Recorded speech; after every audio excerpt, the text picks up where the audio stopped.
next presentation by Rachel. We invited Rachel to give us an overview of her new transportation strategy section at DEQ. I think, Rachel, I see you're online. So yeah, feel free to introduce yourself and unmute. And thank you again for being here. Sure, great. Sorry, just trying to figure the logistics of everything. So I appreciate having the opportunity to talk for you and talking a little bit about the new air quality transportation strategy section at DEQ. So I'll try and zip through a number of these slides because I know we're a little behind time. So anyway, I just want to kind of give a little background about, what the air quality division is about and the sections there and how this came about. And so we have a number of sections which include things like we have our air quality program operations, and they kind of look at support coordination of point and area source programs, namely permitting work across the state, and they work with our regional offices to do that. We have our Cleaner Air Oregon section, which manages DEQ's health-based air toxics regulatory program, and looking at, how they'll develop and implement these new requirements and integrate it with our existing air permitting framework. And then we have our Air Quality Technical Services section, of which Jeffrey, who I believe is also on this call, is the manager of, and they provide technical and analytical services to the entire division, which looks at emission inventory, modeling, and data analysis. And then we also have our air quality planning section, which kind of serves the planning and resource function for the division, which looks at state implementation planning and program implementation, such as things like air quality criteria pollutant plans for ozone, PM, and regional haze, as well as wood stoves, open burning, and smoke management. And so then finally, we have the new Transportation Strategies program, which sort of evolved from the air quality planning section. And the reason why it came about is that, there was a recognition that we needed to develop specific policies and programs focused on reducing transportation-related air pollution. And so with that, I kind of try to lay out some of the key programs that our section looks at. And so as we focus our approach towards reducing air quality criteria pollutant emissions, as well as greenhouse gas emissions, we have a number of programs and policies to accomplish this. And so our new section kind of covers everything from zero emission vehicle strategies, which include policies and regulations, as well as incentive programs. And so these are all focused on light, medium, and heavy duty vehicle programs and regulations to kind of reduce emissions and get more zero emission vehicles into the vehicle mix. We have our grant and incentive programs, which are focused on helping to incentivize buyers to purchase lower emitting vehicles, and also to support medium and heavy duty vehicle infrastructure charging. And then, really also we're continuing to work on cleaning up our vehicle fleet, which means we're working to reduce diesel emissions from both on-road and non-road vehicles and developing complementary policies to ensure that this transition occurs. And then we also have programs to looking at reducing vehicle miles traveled through our ECO program, which is to reduce employee-based trips. But I'll be talking a little bit more about these programs next. So to kind of just start from the regulatory framework, some of the big things that we're doing, which you probably heard about last year, is, we have the Advanced Clean Cars 2 regulation, which our program is implementing. And so basically, this regulation requires auto manufacturers to produce and deliver zero-emission light-duty cars, SUVs, and trucks. And so, as you can see here, basically the requirement upon the manufacturers to provide these new zero-emission vehicles, has already been underway with the Advanced Clean Cars 1 regulation. So that's been in place for 23, 24, 25. And with Advanced Clean Cars 2, it starts with 2026. And so as you can see, really, the percentage of new vehicle sales that have to be zero emission increases until it hits 100% by 2035. So what that means is that in 2035, if you're looking to buy a new vehicle, it will have to be a zero emission vehicle. And that can either be a full battery electric, a plug-in hybrid electric, or fuel cell vehicle. Now, that doesn't necessarily mean that all the vehicles on the road are going to be ZEV, because obviously you're still going to have some transition of the older gasoline vehicles, but over time it will completely transition over. Another thing too, just to kind of note, one of the other regulatory actions that our section works on is the Advanced Clean Trucks Regulation. And so this requires medium and heavy duty vehicle manufacturers to sell zero emission vehicles as a certain percentage of sales. And that will begin with the 2025 model year. And so this only applies to new trucks, not existing older ones. And then here you can kind of see the percentage requirements of what the manufacturers must meet. And so for your Class 2B3 trucks, like your pickup trucks, cargo vans, city delivery trucks, they'll have to start at 7%. Going up to 55% by 2035. You have your class 4 through 8 trucks, which includes like your garbage trucks, buses, drayage trucks. So that will start at 11% in 25 and then go up to 75% by 2035. And then your class 7-8 tractor trailer trucks, which also will be starting at 7% and then ultimately at 40%. So you're going to see a big transformation of the medium and heavy duty fleet as these requirements begin to kick in.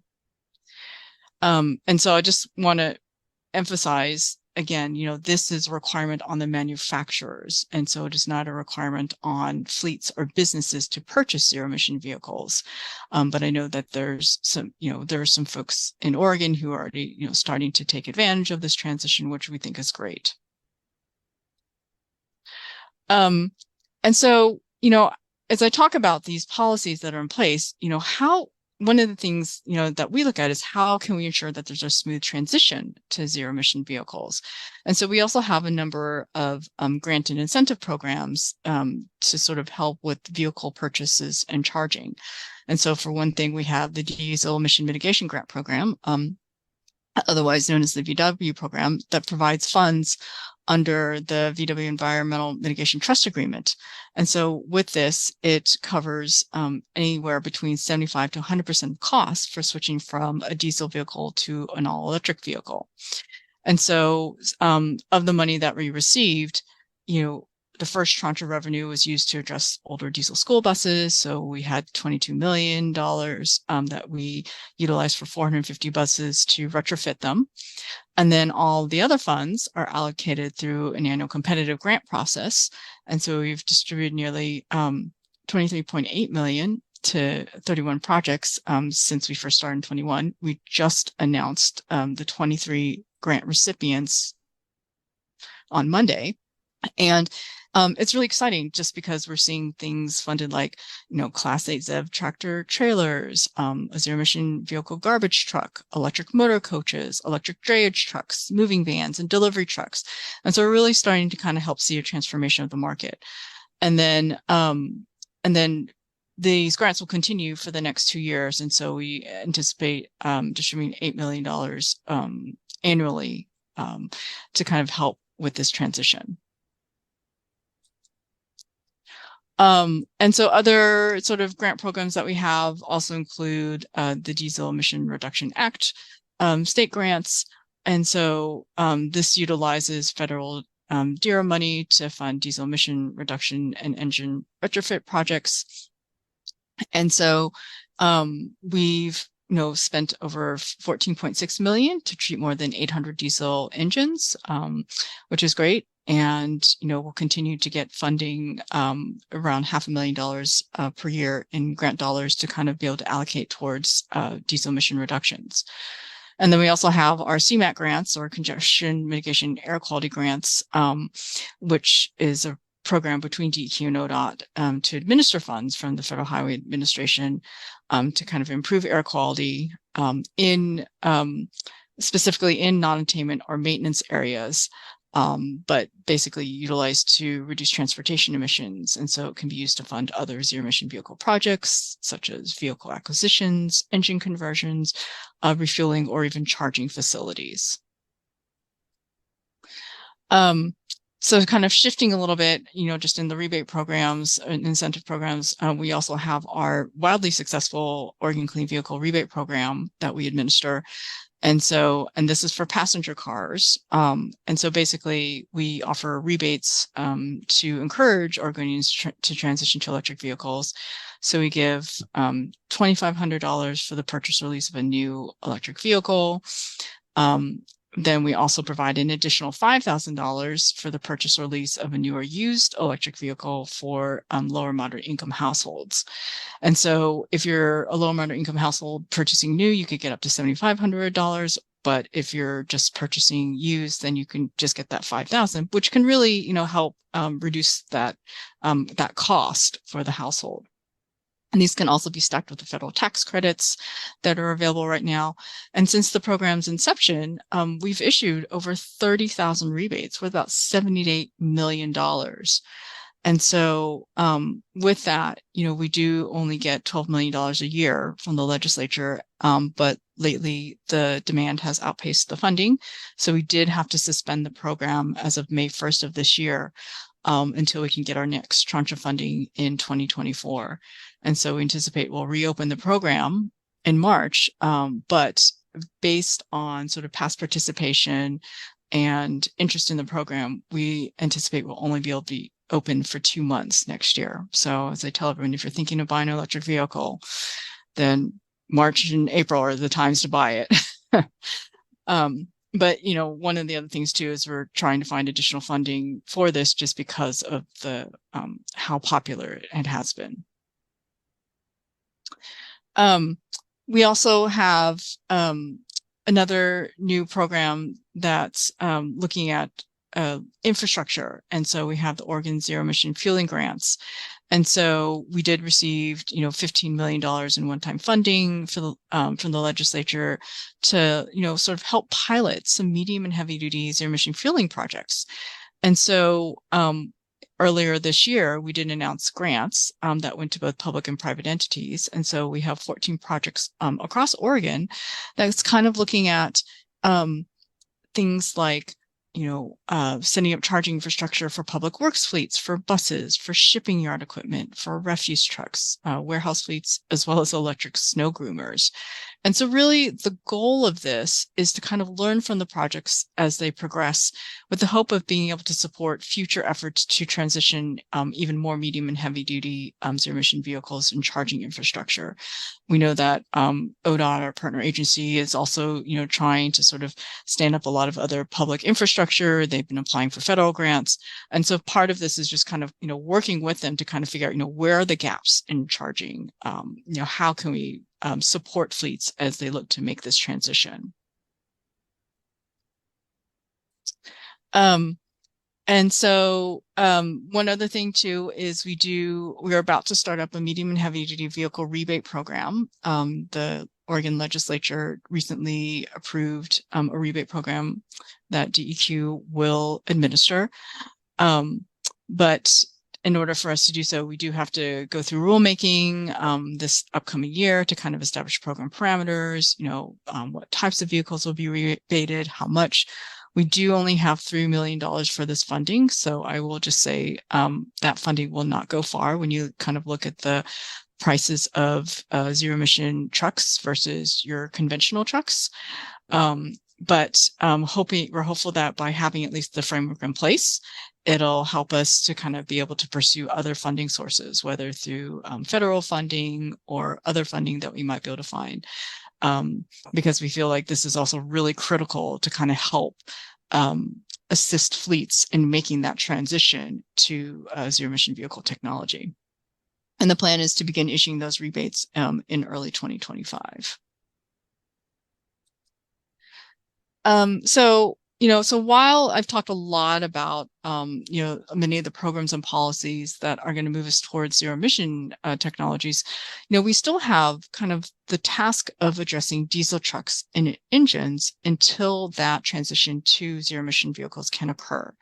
And so one of the ways that we're getting at that is through our heavy duty low NOx omnibus regulation. And so these are rules that basically reduce the oxides of nitrogen and particulate matter for new medium and heavy duty trucks with these engines.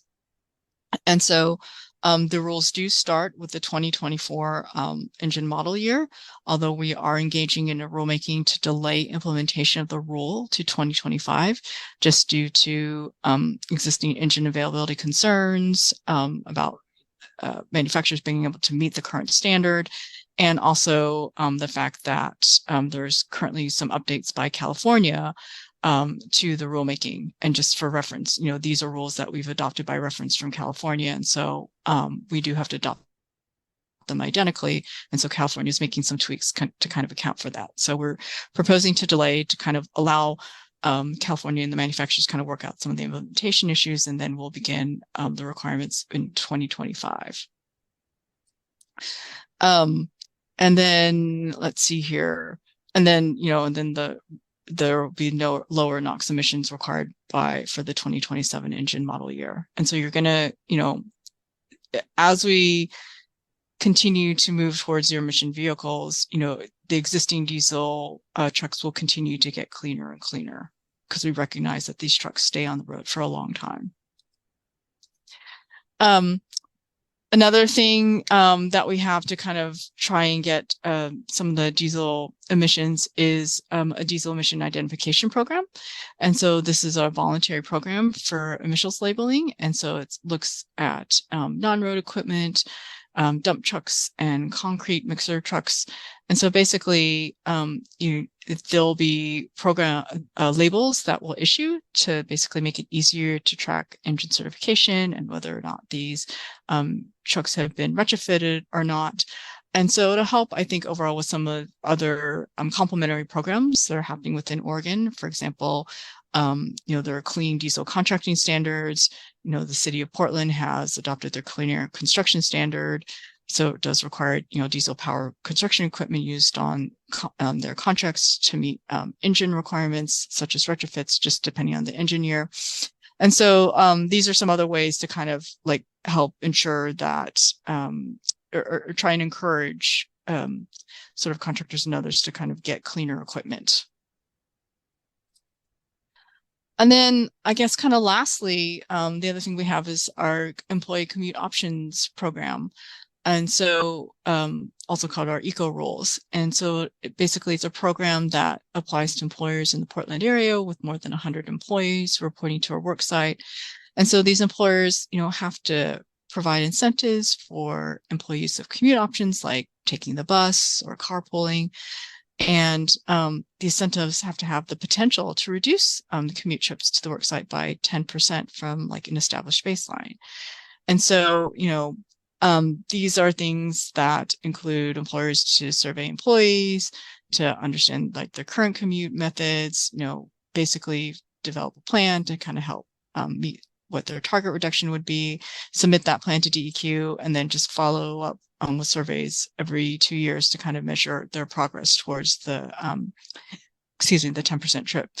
And so, so this is something else that we currently administer within our section.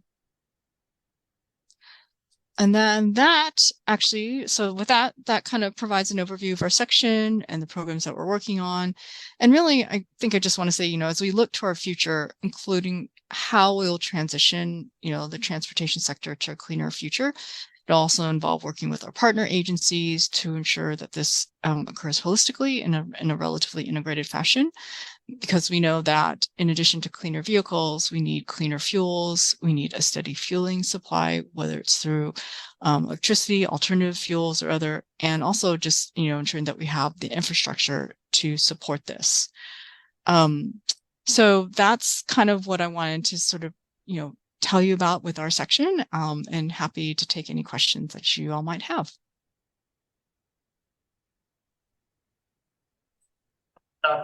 Thank you very much, Rachel. That was a great overview. We are running late, so maybe one question. I know, Nick, you had a question. Yeah, I was or I guess still am on the eco rulemaking committee for expanding across the state, and all we've heard, or expanding across urban areas across the state, and all we've heard that it's on pause. Any more update you could share related to that? Yes, I think at this point we are going to sort of reevaluate the rulemaking because we have heard a lot of concern just from the regulated community about this. And so while we still see a lot of the value in it, and especially expanding it statewide, I think we're going to kind of look at, okay, maybe we might want to make some smaller tweaks, kind of focusing again on the Portland metro area, maybe develop some other tools to help other communities across the state who are interested in pursuing this, and then kind of maybe sort of approaching it again, like in a year or two down the road. I think right now, just the consensus that we kind of got was that this was not the right time to move this forward. Thanks.